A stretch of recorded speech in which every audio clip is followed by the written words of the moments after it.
The sacred is revealed in the ordinary. There is a beauty in this.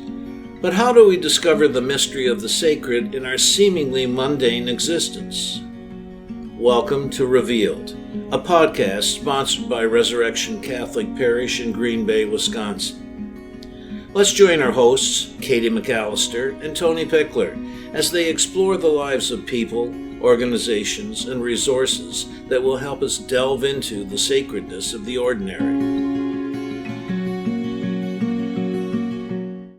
Welcome to Revealed, where we're breaking open the sacred in our ordinary lives. I'm Katie. And I'm Tony. And we have a special guest in our studio with us. Although, Tony, don't I always say every guest is special?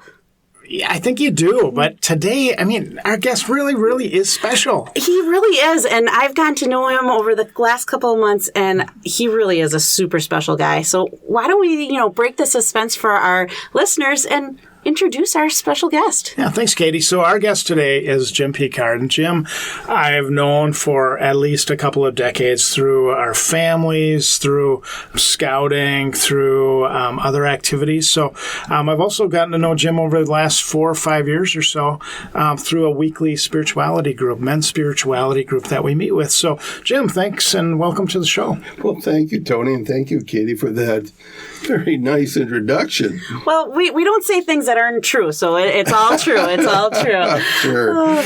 So, Jim, I've gotten to know you, but I think that you have a great story. So why don't you just give us a little bit of a background of who Jim Pecard is? Okay.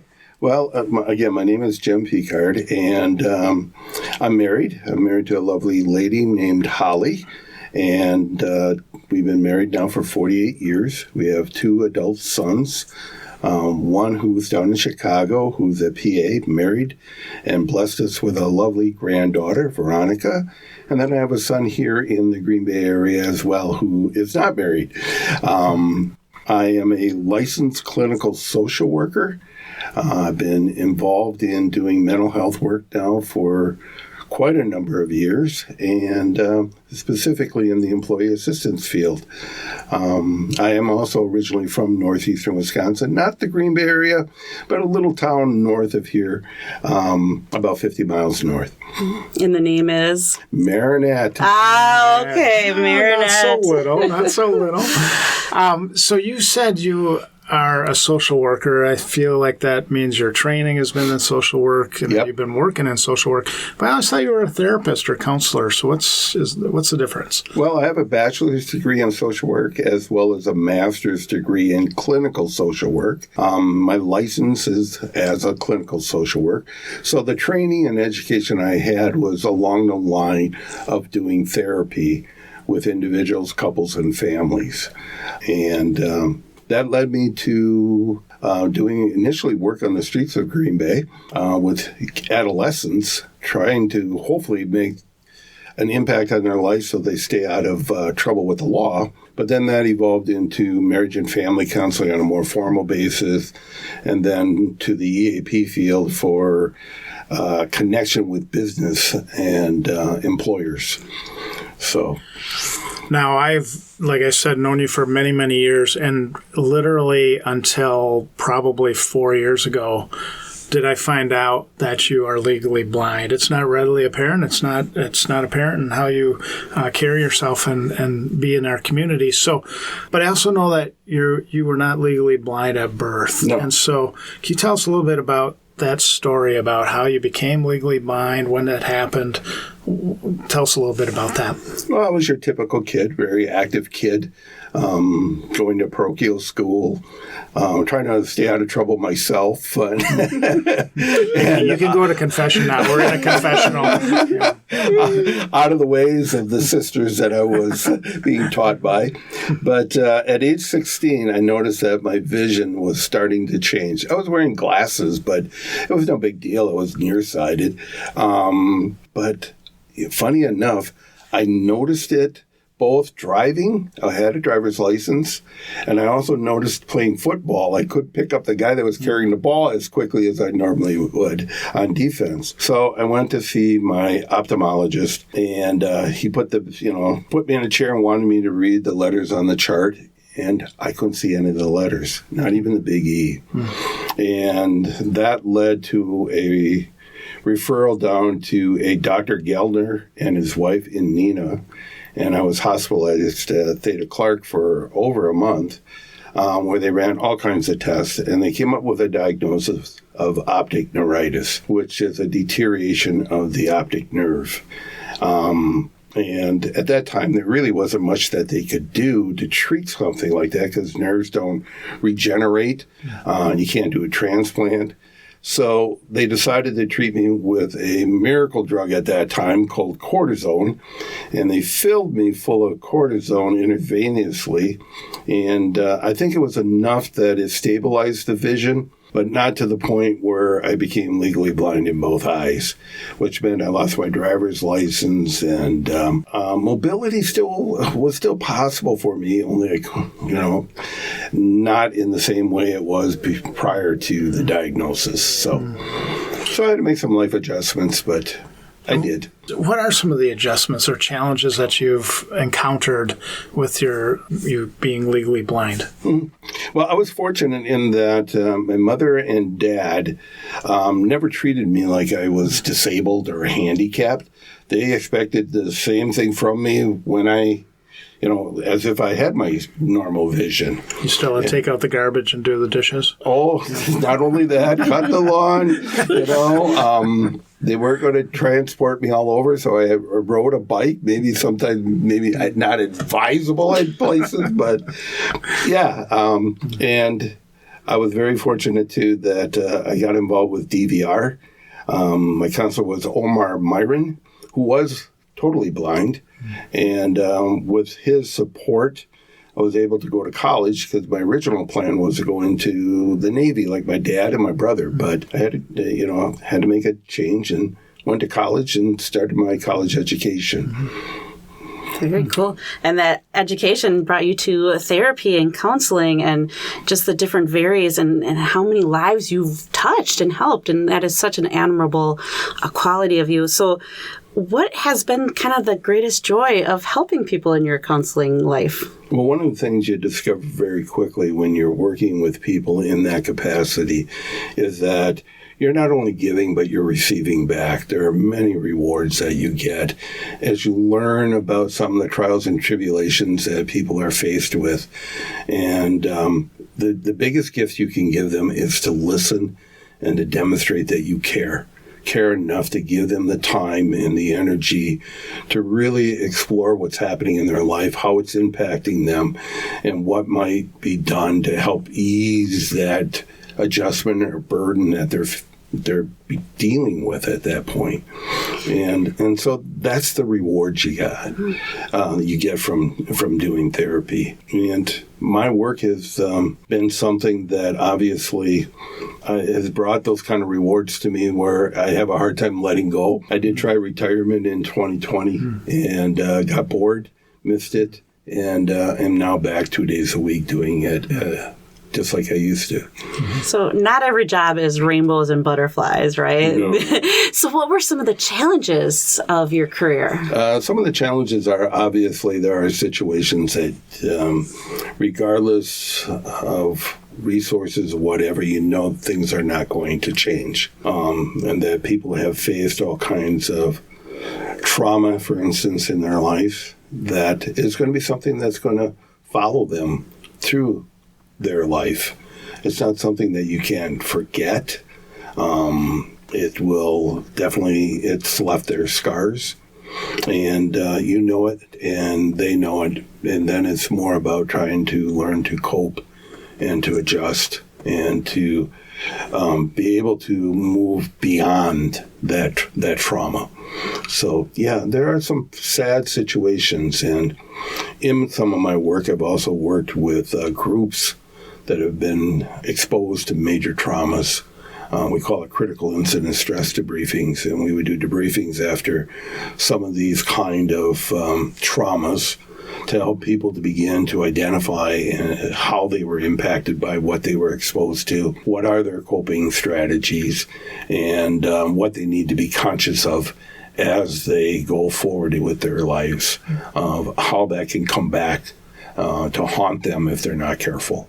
You hear that so many times, people don't facing their traumas and they just bury it, and it comes out in various other ways, and that's never a good thing. So. No, it's not. No, it's not. And I've seen how that has happened, and certainly then thank God for the fact that we've learned from those past experiences and now have recognized that things can be done now to prevent that from happening.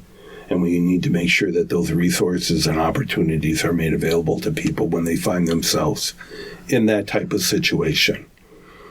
Thank you for that work. Thank you. Thank you. You bet.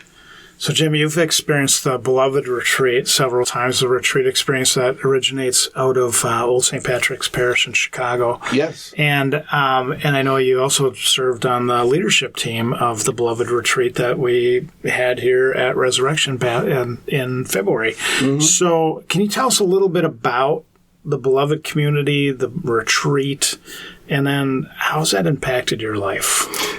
Well, it's interesting how I got involved with Beloved. I have a good friend named Bob Johnson, whose brother, Terry Nelson Johnson, belongs to Old St. Pat's down in Chicago. And he is the founder and director of Beloved Retreats. And Bob invited me to go to a retreat at one point. So he and a good friend of ours, George Camps, and myself, signed up for a retreat about 15 years ago, and not quite sure what we were getting into. Bob knew, but I didn't know, and neither did George. And what you quickly learn from the retreat is that your number one is an opportunity to take a look at your faith, where you are in your journey in life, and how your faith plays into that journey. So it's kind of a renewal, if you would. But the second thing is you begin to build a community, and that's with the other people who are a part of the retreat, as well as those that are leading the retreat. And the way they build that community is interesting in that people share stories from their lives and how they have been challenged at different times in their life and how their faith has come in to support them through those challenges. And sometimes that realization doesn't even come at that moment.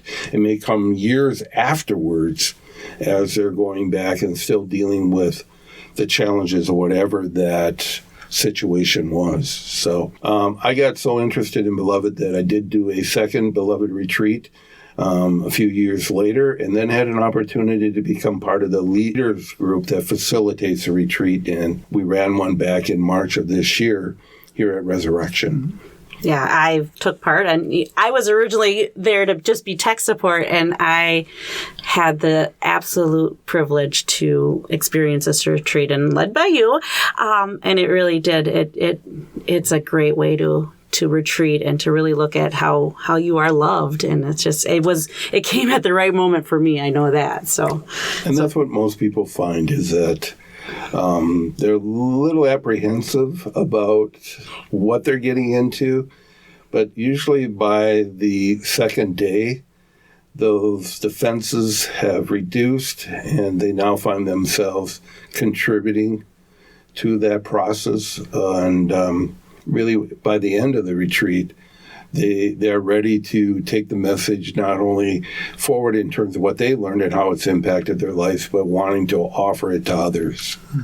We don't have commercials on this podcast, but I'd say this podcast is sponsored by the Beloved Retreat, and that this coming February or March, we're still kind of playing around with that. We will have another Beloved Retreat here at Resurrection Parish. So, Jim, you have not only served as a counselor, social worker, and Beloved, but you've also been involved in our community in other ways, including the ADRC, being on the board there. Mm-hmm. So what are the different types of services that you also do, and then what does that mean to you? Why do you do it? Why do you give of yourself through community service? That's something both my wife and I have gotten involved with. Me a little earlier in that as my boys were growing up, I got introduced to Scouts. And the reason being is that when I was young, Scouts was an organization that I participated in and got a lot from it. So I wanted my boys to have that kind of an experience. I also got involved with our church over at Annunciation and had a few different roles over there over the years because I'm not the type that likes to sit on their hands and just watch others.